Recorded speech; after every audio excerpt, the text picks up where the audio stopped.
Welcome everyone. This is Gaz from GameOnDaily, and we are live in what is undoubtedly the best gaming show in the world. Thank you guys for joining us. This is the first time we're doing a video stream, so if anything screws up, don't blame anyone except this man over here, Asa. So we're joined by a lovely set of guests. First and foremost, Heather from Hey Pole Player. Thank you so much for joining us. Thank you. And so up here, like down here, I think is Asa. Oh, he's down here. Asa from GameOnDaily is holding up the stream. How you doing, Asa? Yeah, no, I've had a stress-free, easy day. Feet up, stream's going well. I'm really happy. How are you guys? I'm good. Definitely glad that, and I'm really grateful that you're managing. I can see your Game of Thrones chair as well. Clearly, think lofty of yourself. Mm-hmm. Speaking of which, jealous now. And that's Sammy, everyone, and that's all you need to know about him. Yeah. So let's go straight into the topics today. We've got a very busy show today because we have an abundance of topics. First of all, let's talk about Devolver Digital's excellent live stream. So if you didn't watch this last week, it was last Saturday, it was a great show by a great publishing house, and they showed off a wide variety of games. Heather, you watched the show. What are your thoughts on it? Yeah, so in our house, we love Devolver Directs because a little bit of like fun trivia, I guess. Lacey Hannon, who plays Linda in the Devolver Directs, is actually my real life boss at Edgeworks Entertainment. And that's the she's the one with the red hair, right? The crazy redhead who's you know, trying to take over the future's future, or the future's future. You know, the timelines are a little complicated in Devolver Directs because, you know, the lore is so deep in these things. Like, you haven't watched them before this year, right? No, this is the first time I've watched them. It's honestly, if you like these, like it's honestly worth it to like go back and see some of the other ones because they're all crazy. They all bring that same energy, and so much of what they say is so on the nose about gamers. Like when they call this like a sack of backlogs, I'm just like, what? Just next time at me. Sorry, sack of backlogs or something.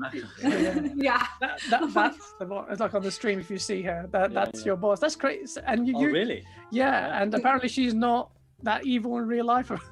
No, she's so nice. Like she definitely brings that energy where she's like always excited about stuff like this. I know this was such a fun role for her.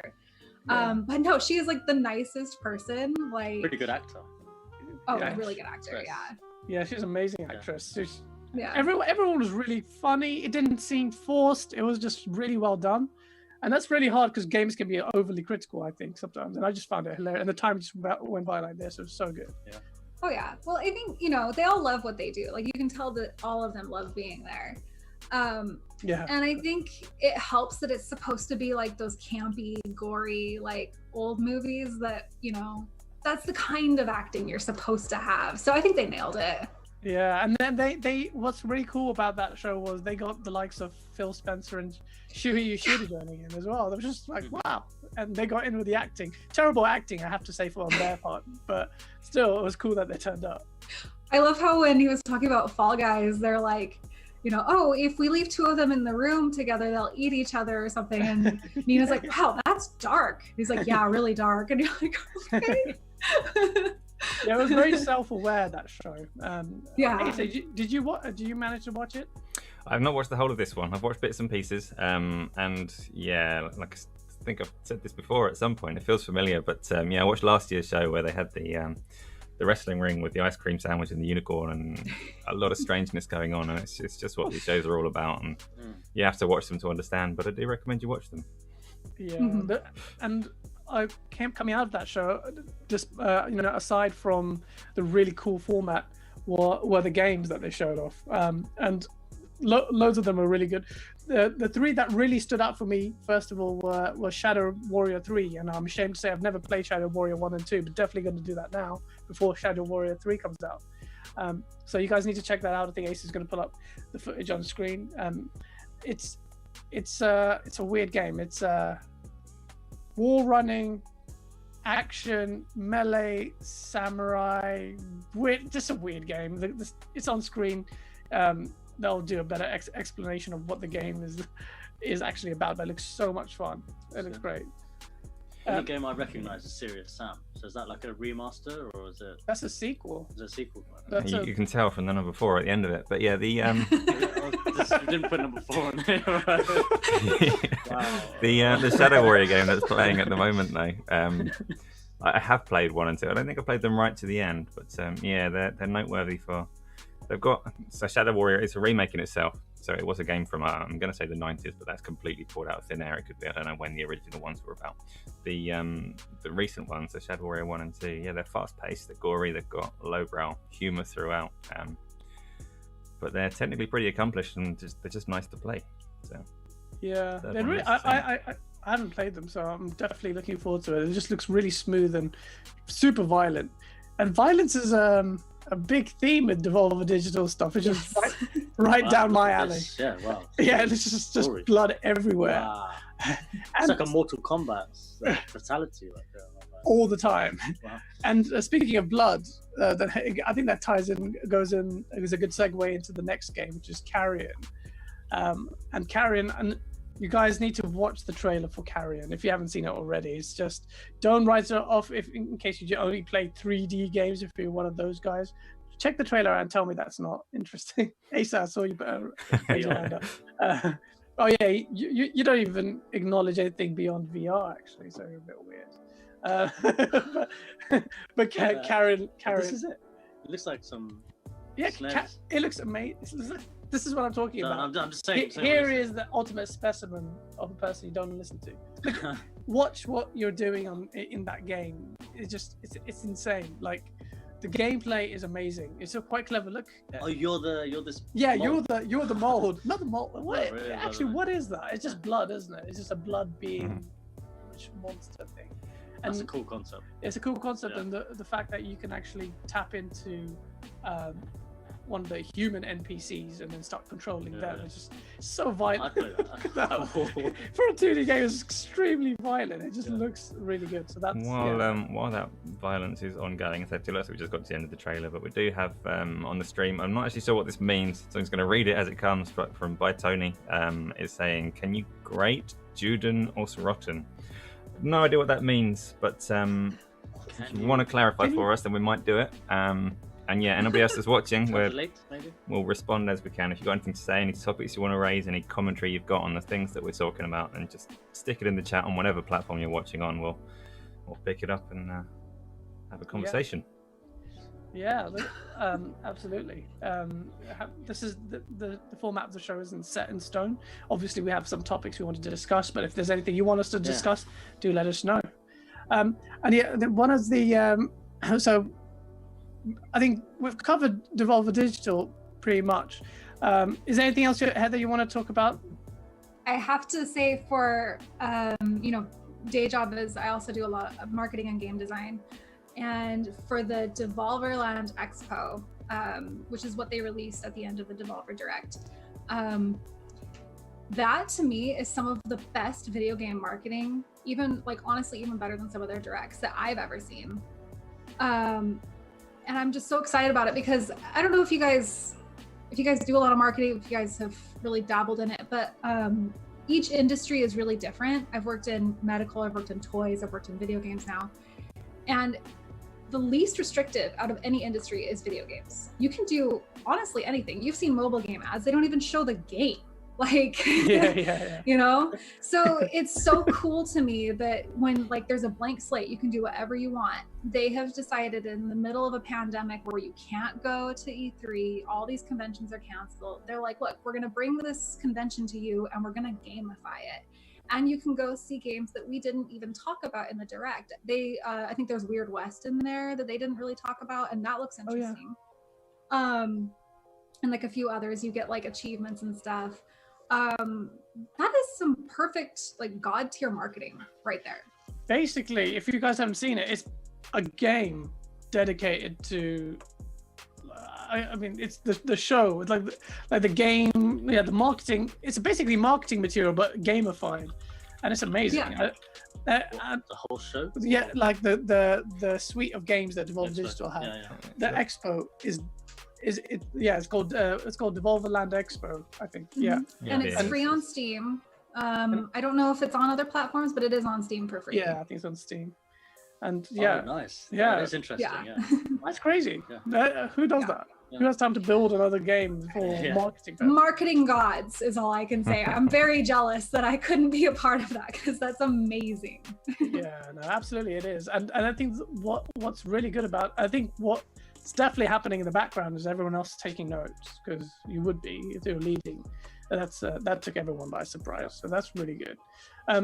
Crazy busy week generally anyway. We've had some amazing releases this week. First of all, the highly anticipated Ghost of Tsushima on PlayStation 4, which is an exclusive, came out with great reviews. If you haven't caught up with our Game On TLDR videos, basically Game On Too Long Don't Read, we supplement all the gaming news in one bite-sized video.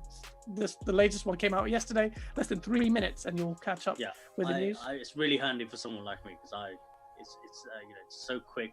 It tells you, it's just packs in such a large amount of information in such a short space of time. It's exactly what I need. It's how I keep up to date. Yeah, and you do subscribe, and we have that every Friday. So it's a good way to catch up with all the gaming news. And yeah, Ghost of Tsushima came out, and it's got great reviews. And just I need to get rid of my backlog. Heather, is that a game that you want to play or looking to play? Absolutely. Oh yeah, I'm very excited for it, but I'm with you on the backlog thing. And it's compounded by, when you review games, like so many other games get sent to you that if you're not sent that game to review, it's probably going to take a few months to get to it. Yeah, absolutely. So unfortunately, haven't had time to play it yet. We'll be playing it hopefully before the year is out. Okay, cool. I can't wait for that. What about you, Asa? Are you a Ghosts fan or? I haven't decided because I typically have a big aversion to games that include stealth in any way, and it looks like stealth is kind of optional in this one. But I don't know. I like to be loud, and it's not very ninja-like samurai. I just heard a loud sigh from Heather. I was like, oh, "You don't like stealth? How can you not like stealth?" I do play a two-handed tank in Skyrim. I know can't do stealth archer, so I'm with you. However, it's Ghost of Tsushima. Like, come on. Yeah, it does. It looks good, and at the same time, there's like a whole load of puzzles and things you're supposed to go and collect. And I'm sure I could skip those if I find them tedious. But I'm undecided. I'll get to it at some point, but it's not that high on my list of priorities. Yeah, Sammy, have you seen Ghost of Tsushima? Apart from the TLDR, I haven't really seen much of it. But it just looks like a samurai-based. Open world game. Open world, yeah. It's very Assassin's Creed. It does look cool. It's very Assassin's Creed. Yeah. Yeah, and and that has a legion of fans anyway. As we found out recently, when Ubisoft Forward, their event took place on Sunday, and Assassin's Creed Valhalla finally got an unveiling. What are your thoughts on Heather? What are your thoughts on Assassin's Creed Valhalla? Were you impressed by what they showed off?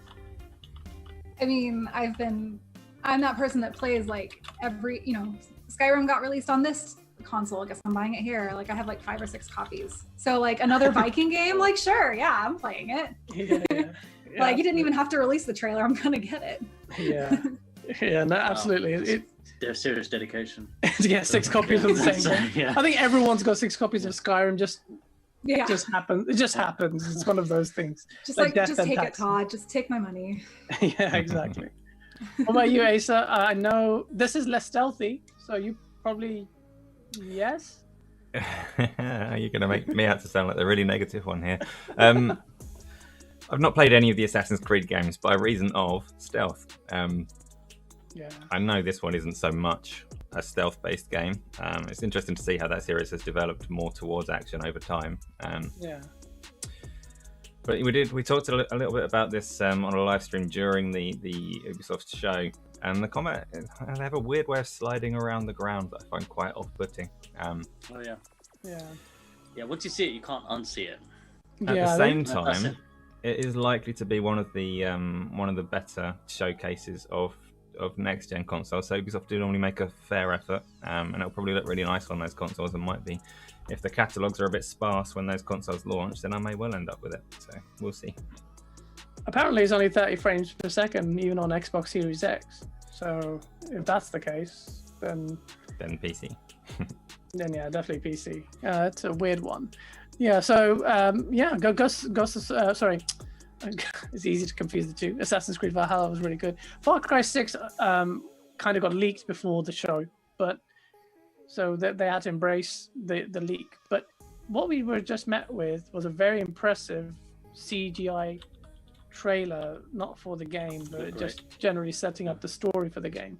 Did you have a look at the trailer? Yeah, I saw the trailer, but I haven't played any of the Far Cry games. It looked like a movie from Narcos or something. Yeah. Narcos type situation. I think you'd like the Far Cry games. And it seemed really cool. No gameplay footage, but it's coming out next year. Yeah, very soon. It's actually coming out, I think, maybe February 18th, 21st, something like that, but definitely February. Very, very early. So I'm sure they'll show it soon because the game's out soon. So there's that. Yeah. So yeah, that looked good. It looked cool. The best game of the show for me was Watchdogs Legion, though. I think that visually looked fantastic. Yep. I think the scope of it is really cool because being able to control everyone in London, I'm sure it requires a lot of work. I hope it's implemented well, but what they showed off was really impressive. I thought London looked really good. It does, doesn't it? Yeah, London looked like London. It was really, that was really impressive. It captured the vibe. Yeah. Of London, walking around. That's what it feels like. Yeah, it does. It does. Add a little bit of more blurry effects for our night out, but but other than that, it actually looks pretty.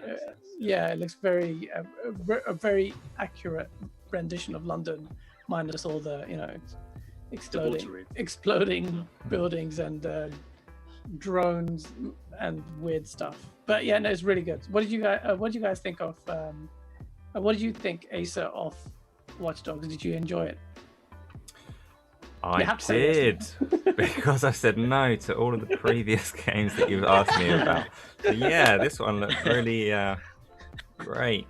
It's impressive in its way. I am not sure that it will tell the story that I want it to tell. It's trying so hard to push this idea that you can recruit and control so many characters that it kind of looks like it might lose the personal touch that you would want in a story. That's my concern for it. But in terms of it looks big and open and nice, and like there's a ton of stuff to do. So yeah, the previous game was pretty successful, so they probably have a large fan base. Well, yes, but it's not been marred without it isn't without its controversy. So Asa mentioned the negative being the narrative, but by not having a central theme or character. But the old games, a big criticism was that the protagonist was so dry and so it was essentially faceless anyway. So in that sense, Watch Dogs might actually benefit from that. Still doesn't give them a get out card because they still have to execute the narrative, which is much trickier when you're controlling a whole load of seemingly random people. So there's that. Watch Dogs 2 I think got a pretty good to / mixed reception, but overall positive. But I think this one looks really good. Heather, did you manage to catch the gameplay for Watch Dogs? The extent of my Watch Dogs knowledge is watching Conan O'Brien play it on his game review. I love that segment. I love that segment. I rewatch those every once in a while. He's amazing. Yeah. Anytime I get a bit depressed, I just put on some Conan O'Brien. Yeah. So that's where I'm at with that. So. Yeah, I mean, overall, my impression was Ubisoft needed to do a lot more. It wasn't all that. I'm going to sound like Asa here, but it was it was a good show. Try. You'll never manage it. It showed off what we needed, but I just think it was a bit too brief, and it's a bit disappointing that Far Cry didn't get more any gameplay, let alone more gameplay. If they showed that off, that'd have really topped off the show and made it a lot more comprehensive, but it wasn't. So it's a shame, but the games look promising, and that's all that That's what's the most important thing. Speaking of games, another game that came out last week met with great reviews, as in typical Nintendo fashion, Paper Mario. So I've never played a Paper Mario game, so I'm going to look at you guys. I look to you guys to tell me who actually here has played a Paper Mario game and whether you're big fans of them. Wow. I'm gonna blow your mind here and tell you I've pretty much not played any Mario game. Ooh. What? Wait, no, that can't be right. Since probably Mario Brothers 3. Well, you haven't played What? 64? Yeah, I've touched Mario Brothers 64 and gone, oh, I don't like this. And that was the last one that I did. So, Wait, no. So not only did you touched it, you said you don't like Super Mario 64. I did.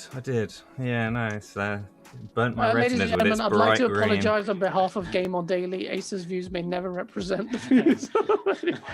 I didn't know there was more than one Paper Mario game. This is the third one. Wow. Yeah. There's Thousand Year Door. What is this one? Origami King. Origami King. Yeah. Yeah. But it does look nice, and the art style suits the Switch very well as well, because it's visually appealing despite being on a relatively underpowered console compared to the others. You couldn't fault the way that it looks. So yeah, it looks really cool. Have you played it, Heather? Have you played Paper Mario games? Like years and years and years ago, played the first one. They're really cute. Like it's really for the people who I think, a lot of the newer Mario games, like they try to stick to the original stuff, but they really do branch out. Like they really do try all sorts of crazy things. Like, who would have thought that you can do Mario Sunshine where it's like you have like the water jetpack thing, like, or Mario Maker where you're making your own levels. Like they really are creative. And what I like about Paper Mario is it does harken back to that, like, okay, let's go back and see like the original stuff that people really loved, but like in a completely different art style. And it still manages to keep it fresh. It's still fun. And it lends itself to the Switch so well. Like it's such a great console to do all these like, forgotten series on. Yeah. So I'm excited for it. Yeah, it's Nintendo really good at doing that, like kind of putting their twist on the old games. I think others always watch and try and learn from them. It looks really good. To me, it looks, and I've always liked the way all of them looked. I just never got around to playing them. But it's definitely something I want to add to my considerably long backlog now. So this is a show of basically listing my backlog. What's the last Mario game you played? You played, did you play, the latest one, Super Mario Odyssey. Yeah, that was amazing. That looked really good, actually. I wish I played that. Yeah. Oh, I've got it. You need to play that. It's so good. I saw you playing it on your, was it the U? What? Wii U? On the Switch? Was it on the Switch? Oh, okay. Yeah. Yeah, I was playing handheld. Sorry. Heather's like... Sorry, the shock. Oh, man. Oh, man. Moving swiftly on. Again, we've been leading up to this. This is a big game event for a lot of primarily Xbox fans, but also fans of next-gen consoles. Next on Thursday, we're going to have the Xbox Series X gameplay reveal. We had one with Inside Xbox, that wasn't the proper one because they didn't show any gameplay. But this time, we're going to see just games. Microsoft, there have been some developments. Microsoft are opening up, talking about a lot more about what's in store for the show. So they're purely talking about games, not talking about hardware, no sales stuff. That's confirmed? It's confirmed, yeah. So it's all going to be games. Okay. And what it's going to be mostly about, what they've alluded to, is first-party games. So what Microsoft, if you don't already know, you've been living under a rock, they've been buying studios left and right, and we finally get to see what Microsoft have been doing with those studios, or what those studios have been working on. It's going to be amazing. I think it's going to be, I expect, and I'm quite critical usually of Microsoft's shows. I think it's going to be one of their best shows in years, because it has to be. This is probably their most important show in decades. They've got a positive momentum building for this show, and yeah. So let's see how it's. When is it? It's on Thursday. So Thursday the 23rd, 24th. I'm definitely gonna try and watch that. Yeah, it's going to be great. We're going to be having live coverage of that as well. So do join us, subscribe.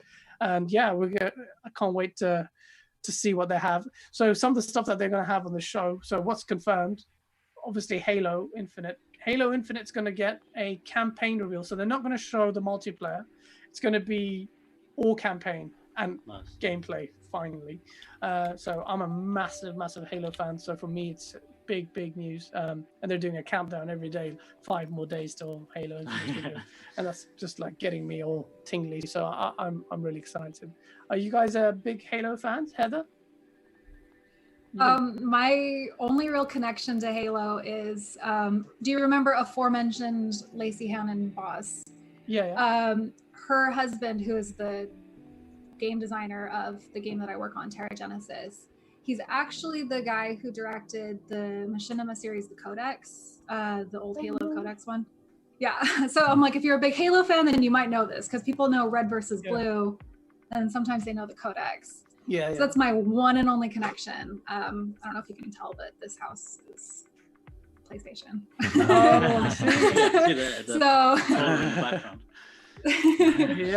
So unfortunately, that's it. That's all I got for Halo. Asa, are you a big Halo fan?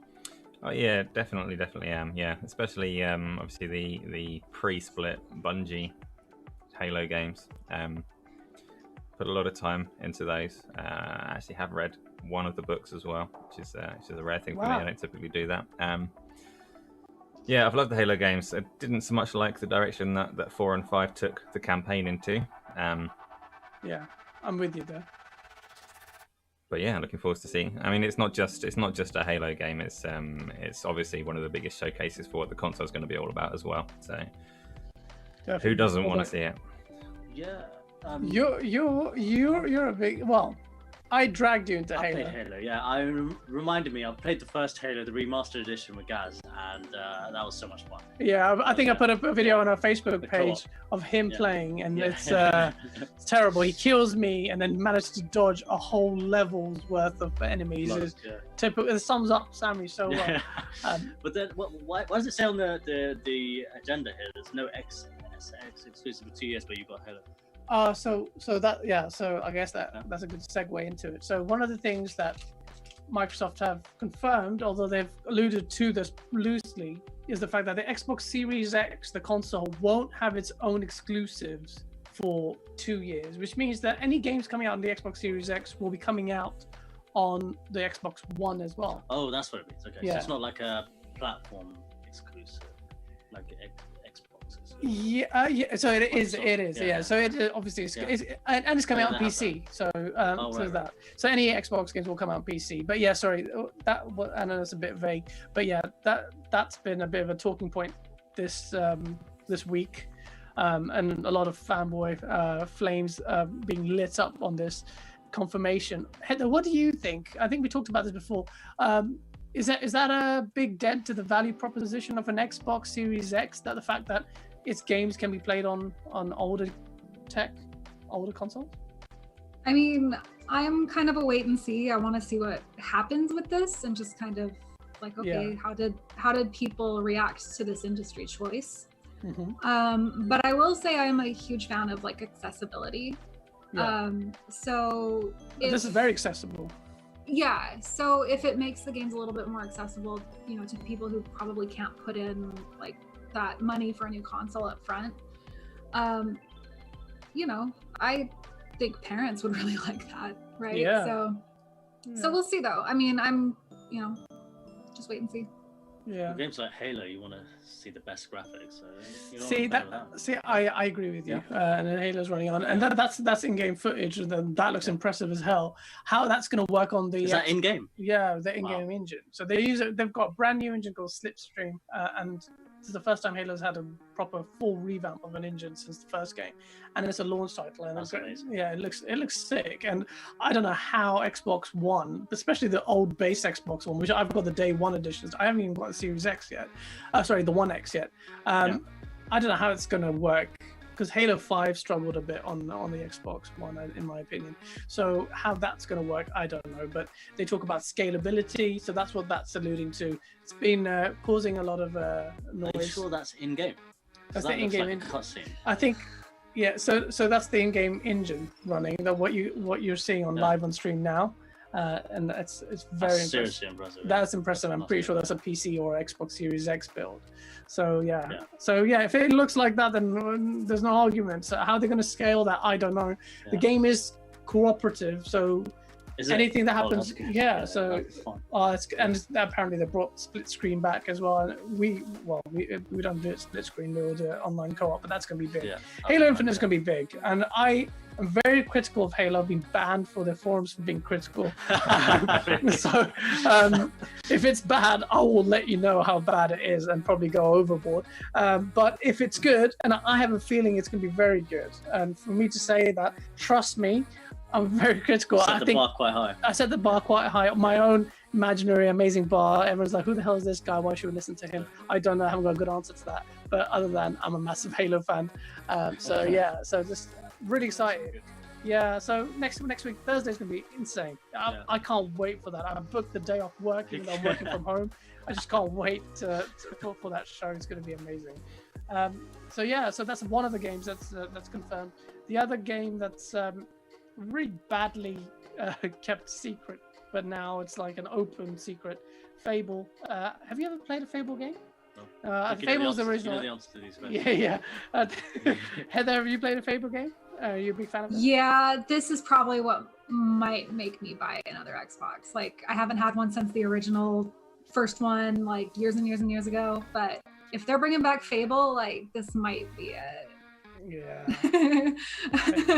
And it's been very made excited by a for really good Fable studio as well.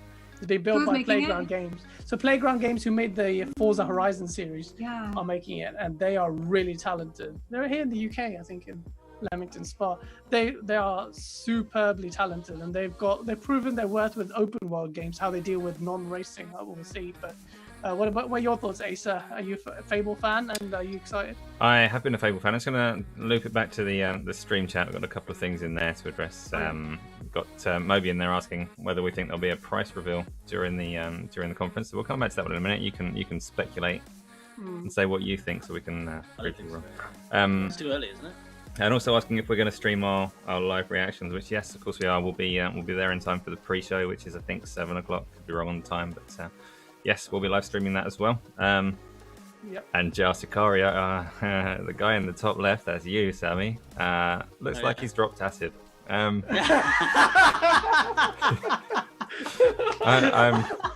not going to confirm that because I'm scared what the answer might be. So let's just carry on. Fable. Such a great assessment. Thanks. Yeah, no, and the Fable game. So the first one definitely, especially to. It's Peter Molyneux's aspirations, and there was a lot of, when it launched, there was a lot of negativity that he had such big dreams that he didn't reach. But what he did achieve was really impressive. So I liked the Fable game a lot. And I've been waiting since whenever that came out, which was a long, long time ago now, for some of the concepts in it to be pushed further and to evolve. But haven't really seen that so much. So things like the way that the characters would develop and the things you would eat would change your form, whether you spend time outside, whether you run, all the rest of it. Gaz, you're on camera. We can see what you. Why did you read that comment out? What do you want me to do? The way you delivered that is like, oh, by the way, someone just said you look like you dropped acid. I'm trying not to laugh, man. Yeah. Well, I was listening. Yeah, no. I don't know. I have to try and reduce that. That whole concept that it had, though, of characters developing and getting like muscles up if they're using a heavy weapon as opposed to a light weapon, things like that. I've always wanted that to be delivered into an online game, so I'm very curious to see whether Playground will be featuring any online version of it. But back over to you guys. Yeah. Oh shit! So, okay. What was the other things you wanted? Okay, so sorry. Yeah. Other than my friend looking like he drops acid, another big announcement was the fact that Project xCloud, will be free on Xbox Game Pass. Yeah, so on that, we do have we've got another question in the chat as well, asking if if the new Halo is going to be included in Game Pass. Yeah, of course it is. All Microsoft games come straight onto Game Pass. So, and Halo, so whenever they talk about it, they're always going to say, yeah, that definitely includes Halo, Gears, Forza, all the big ones. What's xCloud? So xCloud is Microsoft service. You know, I think I showed it to you on my phone. You can play games on your phone. So yeah. Oh yeah. They look good. Yeah, so yeah, they've announced xCloud as well, coming as of September. It's included in Game Pass Ultimate. I assume that means that you can get it as a separate add-on if you've got one of the other versions of Game Pass, so the Xbox specific or PC specific ones. But xCloud is Microsoft's streaming service, so you can play. At the moment, I guess it's in fact it's known that they've essentially got Xbox One hardware stacked together in a strange way. In there as a data center, so you can stream any Xbox games. It's going to be included in Game Pass Ultimate, so that anything that is on Game Pass, if you're subscribing to the service, you can stream it to phone, PC, tablet. There's rumors that Samsung TVs will have it built in, so all kinds of places. But yeah, you can just pick up and go, no download, no install, so just stream it. Is it a competitor for Google Stadia? Very much so, yes. Yeah? Yes, it is. So what's happening with Google Stadia then in that case? Google and Microsoft are separate companies, so they're going to continue to offer Stadia. But this is the question though, because everyone, when that got announced, okay, so a couple of things on that one. Not only is xCloud now free for Xbox Game Pass Ultimate subscribers, and there are over 10 million subscribers of this system. It's insane. Yeah.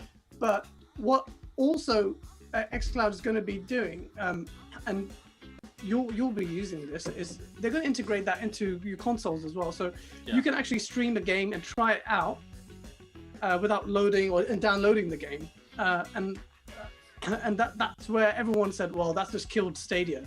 If you can stream the game on your Xbox and not content with long download times, then that's it. That's the future of streaming right there. Can you stream it on the PC as well?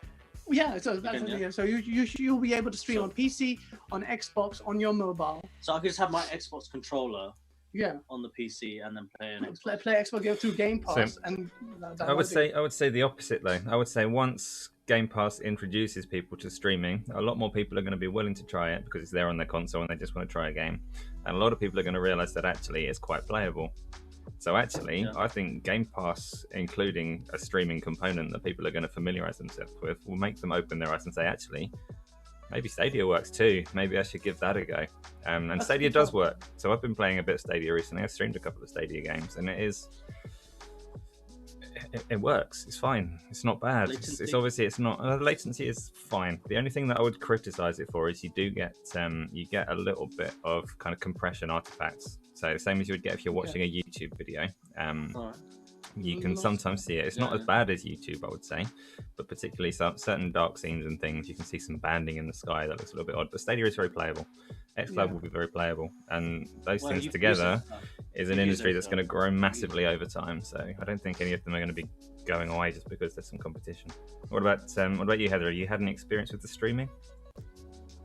No, I just, it's one of those things where I'm like, okay, I already have so many platforms, I already have so many launchers, I'm not going to introduce another one. So if it gets bigger, like, maybe, but didn't they just announce like a handful of exclusives on Stadia, right? Stadia's got a few exclusives. Oh, yeah, it's got some already. So I tried, funnily enough, I tried Guilt, this Stadia exclusive that's been out for a little while. I think that one's getting on for a year, but that was a stealth game and I hated it. It's called Guilt, GYLT. So I've actually got a stream of that up somewhere where I started to play it, lasted about half an hour. Went, stealth, slammed the controller into the desk and just switched it off. What is it with you and stealth? Why don't you like? Have you played Metal Gear Solid? I just don't enjoy it. I played the first 3D the PlayStation Metal Gear Solid I played, You played Metal Gear Solid? Yes. That's pretty much a stealth game, yes it is. And yeah, they've got exclusivity on Orcs Must Die 3. They've got Crater is their own creative game as well. There's a few bits and pieces on Stadia. There's nothing that I would say is making it worth it as a service at the moment, as like an exclusive that you have to play, so you're going to go and subscribe to Stadia. But it does have a few bits and pieces.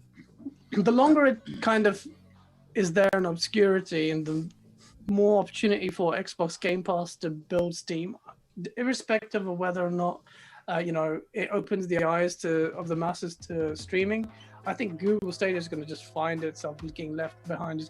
I know Google's a powerhouse. Google is a powerhouse, and Google has YouTube, and Google has YouTube Live Gaming, and all they need to do is stick a link on a YouTube video. If someone's playing this game, click this link, and now you're playing this game. So they've got ways to present that service. I wouldn't expect them to just. I mean, Google do have a reputation for packing various things in, so you never know. They might just decide they've tried hard enough, like Google Hangouts and all the rest. It's gone. But if they want it, then they'll keep at it, and they've got ways to see that platform succeed as well. Yeah. And you've got so Moby saying in the chat there, he's rated the streaming services, and we'll come on to PlayStation now because it is quite interesting how they compare. He's stated for him, Stadia tech is greater than xCloud, is greater than PlayStation Now. Just Cario is asking what resolution you can stream these at, and that's a fair point because Stadia does support 4K streaming. xCloud, as far as I know, they are looking to do 1080p streaming at the moment, with ambitions to go 60 frames for both of those two. PlayStation Now lags well behind at 720p stereo sound. Stereo sound? Stereo sound, yeah. Pointless. On 720p, that's ridiculous. Mm-hmm. Yeah. That's embarrassing. Yeah, I think I wouldn't definitely not write off Sony on this front because Sony led the charge here, kind of. Well, they did a lot more than Microsoft did until then they got taken over. And Sony have actually signed, I think, an agreement or they're working alongside or utilizing Microsoft's Azure cloud system. So, they're definitely taking this seriously. If they're going to get prepared to get in bed with Microsoft on this, I wouldn't write it off. So finally seeing the power of the cloud. Yes. Yeah. I completely forgot about that term until you reminded me. I remember we had an interview with Abby Het from Respawn when Titanfall came out. And this guy was just screaming "Power of the Cloud" while I was interviewing her, and she just started laughing. So it was Sammy being disruptive as always, and that just reminded me that was ages ago, and we were laughing about it then. But now it's not really a laughing matter now, is it? Because, it took him a while to sort that out. It's starting to get there. But I mean, cloud tech is not. And actually, funnily enough, so on the screen we've got Microsoft Flight Simulator, and the trailer came out for it. And Microsoft Flight Simulator looks absolutely gorgeous. Now I know, I think Asa, you said that it's like a flight sim. You're not really interested in. I have no aspirations to be a pilot. Those dreams are long dead now. I'm a bit too old for that. But the game looks absolutely stunning. Sammy, did I send you the trailer for it? I haven't seen it. Oh, I think Sammy's Ace is going to bring it up on stream with his amazingly tactile ninja skills, right? He's already done it. It looks like he was done that. I know him now. Chin. He's done it. He's done it. Wow. It looks like real life, man. It's just insane. Yeah. And the fact that you can go anywhere in the world, pretty much. Is crazy. And the first thing everyone's going to do is look for their home on this. But why I mentioned this in discussions with, talking about cloud, is that it utilizes cloud tech, doesn't it, Asa, to pull in? It's an airplane game. There's clouds everywhere. Oh, God. is that not what you're referring to? It uses... Nice. Yeah, there's like...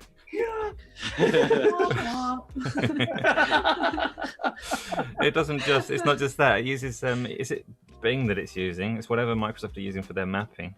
So it's it streams in the world effectively. That looks so good. It looks amazing. Looks like a movie. That it's just sick. The fact, look at that actual clouds. I know we're talking about clouds, but are they procedurally generated clouds to borrow a phrase from Rick and Morty? Procedurally generated clouds. Rick and Morty fans will get that. I don't get that. I do watch Rick and Morty. I haven't seen the latest ones. But so cloud tech, it's here to stay. It's going to get more and more prevalent in gaming. So don't write it off. The gaming industry, or say the big fans, really not fans, but us gamers were quite hostile to the idea because we just couldn't see it happening. But I think it's just becoming part of the norm now. So that's what is sorry? What? Well, cloud tech. It was a bit of a joke with us. But yeah, so no, it's impressive. You can see the comments as well on there now. Yeah. So. So it's a good question. But yeah, Jaskario says in the comments, only thing I'd have interest on well, I don't know if I'm allowed to say that. You can crash into things. He wants to crash into things with Flight Simulator. So would it have damage? 100%. No, it's not going to have damage on buildings. That'd be crazy. Yeah, I mean, it's doing enough as it is. So, So definitely, it's coming out in August, guys. So do check out the Flight Simulator trailer. Asa just put it up on stream, so that's really good. So what's happened with the streamer guy? Sorry, it's just completely random because I was just looking at the GameOnDaily news feed. But what happened with the streamer? He's resurfaced. Who's that? Dr. Disrespect. Dr. Disrespect. He's resurfaced, isn't he? Yeah, Heather, do you follow Dr. Disrespect? I really don't follow. Literally, I only really watch like Markiplier and stuff. Like, I'm not really big on watching streams. Just like cycling through Markiplier's scary games while I work. So that's the extent. Yeah. But I have heard about some Fallout. Yeah, I've heard some Fallout, but. Yeah, I mean, the Fallout is pretty absolute. Basically, Twitch banned him, and he's not appearing on their streaming service ever again. No, he doesn't know why. He did an interview with PC Gamer. It's on our website, and the PC Gamer in that interview says he doesn't know what it is. They're mobilizing to possibly take legal action. Whoa. Yeah, so it's crazy because this is his livelihood, and I mean, they make so much money, like ridiculous amounts of money. And apparently it disrupted his plans to, I think he's doing like a video or movie series or something like that. So he's stepping up in the game. Video he posted on Twitter looked kind of cool. Yeah, that was a wicked video. It was like, if you guys haven't seen it, you have to just check out Dr. Disrespect's Twitter page or YouTube channel, actually. I watched it this morning. It's got a longer video with really cool 80s synth music and him just kind of announcing he's back, but on his own terms. But in the interview with the PC Gamer, he suggested that he's not tying himself down to any exclusivity agreements yet with any streaming platform. Chances are, though, it's going to be YouTube, because Ninja went on YouTube and he was killing it with 160,000 concurrent viewers or something stupid like that, and he did not expect that. And that's quite high, even in streaming from the big guys. So, and to lend more credence to the fact that he's going to stream, Dr. Disrespect is going to stream on YouTube, he updated his Twitter profile linking his YouTube channel. He hasn't done that for years. First time he's done it. Argument could be raised that Twitch is dead, that's why. But I think he's going to come to YouTube. That's a smart play now. Where that leaves Microsoft's Mixer / Facebook gaming service, I have no idea. No one knows what's going on with that. But yeah, so that's to answer your question. Dr. Disrespect is back. We don't know what's happening in the background still. Neither does he, apparently. We'll just wait to hear more on that. We'll see what happens there. It's been almost 4 weeks since that. So yeah. So you're like you're a big Dr. Disrespect fan. Do you know, I care as much as any other reality TV show kind of scenario. Whatever. He's been banned, fine. Let's see the I think for me, I don't watch that many streamers apart from a handful of people like I consider my friends or stuff. But I say that I'm increasingly more and more watching streamers more, and I think Dr. Disrespect is amazing. I think I find him so entertaining, and that he what's so good about it? He's just so funny, and he's built a character and it's actually entertaining, whereas other people, and I can sum it up here, just like, thanks for the $5, bro. Yeah. Oh, right. I'm playing this game. This is like, what does he do? Well, he's built a whole character. He's got a fake mustache. He's got a wig on. The sunglasses. Yeah, the sunglasses on, and he's insane. I think he's really good. I'm a big fan of him, so I can't wait for him to come back. So yeah. So ultimately, good positive news generally in gaming. I think Ace is playing the music track from. Not the music track, no. The trailer played through, but no, the music is just, I don't know, unrelated. Well, I see John Sicario, who previously said he looks like he's on crack or something, said, I don't watch streams, but the only one I watch is... You've suddenly got really loud. I don't know what happened there, but it suddenly just stepped up a lot. We haven't changed anything. My monitor. I don't think the movie of the monitor did anything. Are we loud still? You're pretty loud. Oh, I will move backwards then. It's just my way of getting rid of you. Carry on, it's fine. Yeah, so John Sicario says the only one who actually watches is Dr. Disrespect. And loads of people I know are like that. So that's a testament to how good he is. In fact, he'd actually be really good for Devolver Digital's format. Yeah. I think, copyright that idea, don't steal it. Oh, he can tell anyone, it's fine. But yeah, no, yeah, so that's crazy. But other than that, I don't know what else is up. Everything is gearing up for this Thursday show, well, at least for me anyway. What else is on the cards? Is there anything else coming up, like another show or reveal? Well, Gamescom sent me an email saying get ready for the biggest digital event of the year. So when's Gamescom? Typically, it's in August. Yeah. But now it being, I mean, I still have fond memories of us visiting Gamescom. I think it was a great show. I was so looking forward to it going this year, and it sucks that we can't go. Yeah. But yeah, that's on the cards. But yeah, generally, I think that we've covered pretty much all the big gaming news. Asa, have I missed anything? Only if you wanted to talk about Microsoft's Velocity architecture bits and pieces that they did. They've made quite a big... I think it'd be better suited actually on Thursday. Yeah, I think it would be Thursday, better suited. yeah. Velocity architecture, for very briefly, for people who don't know, Microsoft are touting this service, this system of theirs, where it basically allows them to leverage their SSD drives, this technology that almost bridges the gap between it and the PlayStation 5. The only area that PlayStation 5 really trumps Xbox is its hard drive speed, which is double, and apparently Velocity architecture helps bridge that gap. Time will, it remains to be seen just how good it is, but Microsoft are very confident and they're beating their chest over it. We'll see hopefully some indication of that. The games will do all the talking, so we'll see that on Thursday. But I think that, ladies and gentlemen, covers it for today. It's been interesting. Yeah. Sorry for us having the giggles and laughing fit when someone random tells you that he looks like you. I mean, we're just not prepared for comments like that. Just. But we welcome them, so don't stop. Yeah, but it's just that we're gonna have this guy on next time. John Sicario, because he's definitely worth it. He's a big gamer as well, and it comes out with comments like that, which just floor us. Totally floored us. Before we do go off, someone's asking, is there any more news on crossplay? I think we should take the view that it's going to become industry standard from now on.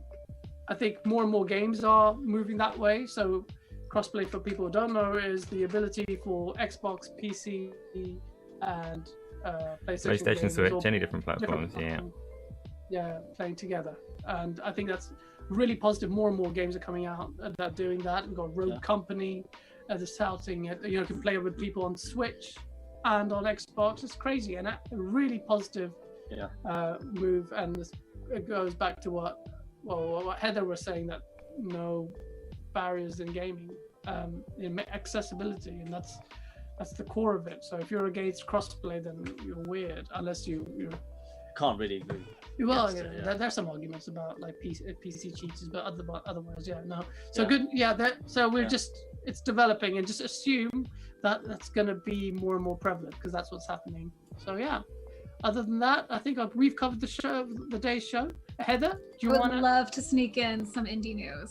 Oh yeah, absolutely. Go ahead. Yeah. So two really big but kind of quick things. Ooblette's finally released. It's this like Pokemon meets Animal Crossing meets Harvest Moon / Stardew Valley game. I mean, it looks cute. I don't know if you guys have seen it at all. It like looks like the cutest game in the world, but it's really deep. Like, it's really intense.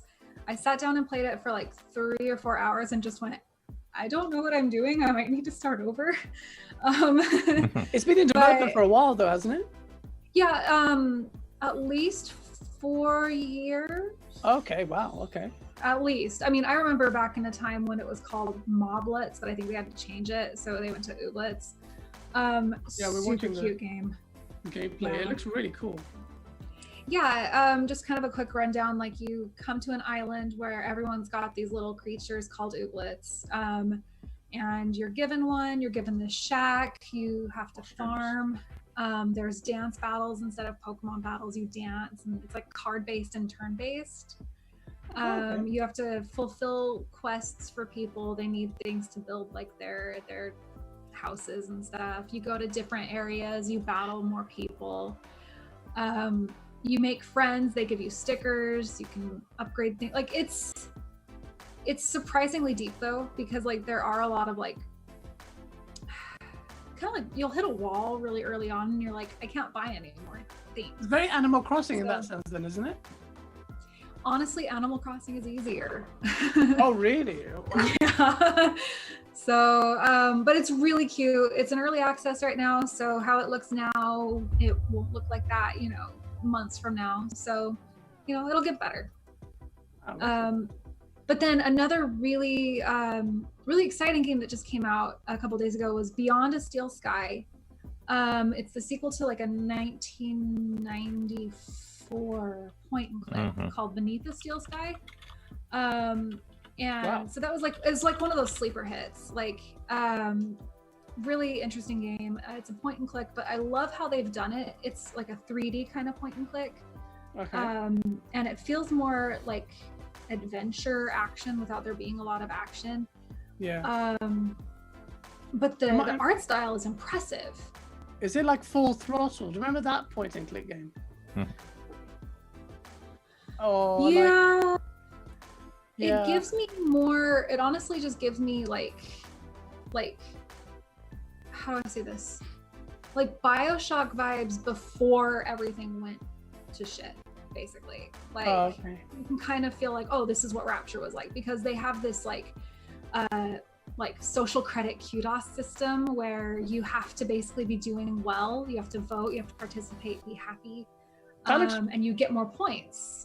It doesn't look like an indie game. It looks like really impressive visually. Yeah.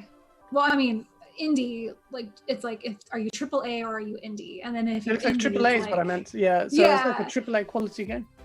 Yeah. But the really, really fun feature, I think, in this game is you have a hacker system. You have a hacker tool. And like this entire city is built on a grid system. Like you're all connected in, a little bit like how Watchdogs actually is. But you have a tool that can hack it. And so if you go up to a soda dispenser, if you're authorized to use it, you have a chip implant in your hand. And if you're authorized to use it, you'll get a soda. And you can change it so that if you're not authorized to use it, like it'll play this rejection thing and like an alarm will sound off. Like you can hack different systems in the game, but it uses the if-then logic of coding. Oh, wow. So if person can use this, then do this action. Oh, wow. So it's really fascinating. Is it out or is it? Yes, it's out right now. It's out on Steam. I don't really know what other platforms it's out on right now. Apple Arcade. You can get it on an iPhone. It is. It's Apple Arcade and Steam. So I don't know how it performs and how it differs on the iPhone, but yeah. Yeah, that's very impressive. Oh, that's good. Yeah, very fascinating. It's very what? Sorry. It's very fascinating. Like I love the hacker tool. Yeah, I need to try that. It's very fun. Yeah, I'm a big fan of that, especially, and you see more and more of those kind of systems, not just Watchdogs. So you see that in Cyberpunk as well. They've got their own weird, what is it called? Dreamscape? I don't know what the name was. What's it called? Dreamwalk? The brain dancing thing. It's not particularly similar to what we're talking about, but for sure. Yeah, but hacking subsystems is like, and John Scarrow says sounds like a Pokemon meets Ark. Well, here's some about Ooblette, so that message from a while back, yeah. A little bit. It's their farming aspect it's pretty heavy-handed on that. So farming. Yeah. What it doesn't sound like is DayZ, Joe at Sicario. So yeah. Okay, that's very interesting. So lots to catch up on. I think the indie games are the games that I tend to play more now because they're just a little bit more accessible, particularly if they're on Switch. So definitely looking forward to checking those out, especially if it's got your seal of approval, Hannah. You're the master of these as well. Been reading your articles up. For anyone who doesn't know, Hannah writes for Heather, sorry. Okay. Sorry. I got generic white girl name numbers. It's fine. No, I get it all the time. My bad. Heather for Hateful Player writes for Hateful Player, and she does amazing previews and reviews of games with a particular focus on retro and indie games. And you need to check that out. Her content's on Hateful Player and also on GameOnDaily. So just have a look. It's really, really interesting. And I think that wraps it up, guys. We've covered pretty much everything this week. And next week we're going to be very, very busy. So we'll have a video coming up this week. I'll tell you when, about the journey of the Xbox, where it's been now. Then we're going to do a live stream of the Xbox event on Thursday. Very excited to have that. And we've also got some promotions with some YouTube personalities we can't really talk about yet, but we will hope to surprise you. Live stream on Saturday as well. And again, the Friday TLDR, we'll catch up on it and summarize the biggest news. And Saturday again, live stream. So that'll be good. Yeah, it'll be great. Thank you so much for joining us. Thank you, Heather, again. Heather, sorry, not Hannah. Thank you for joining us. It's been lovely having you here. Thank you. And thank you, Asa, for holding it all together and for bearing with us in our childish ways. And thank you guys for leaving comments. And please do like and subscribe. It helps a lot. Share it out. And hopefully see you next week. See you soon. Take care. All right. Thanks, everyone. Boom. Bye.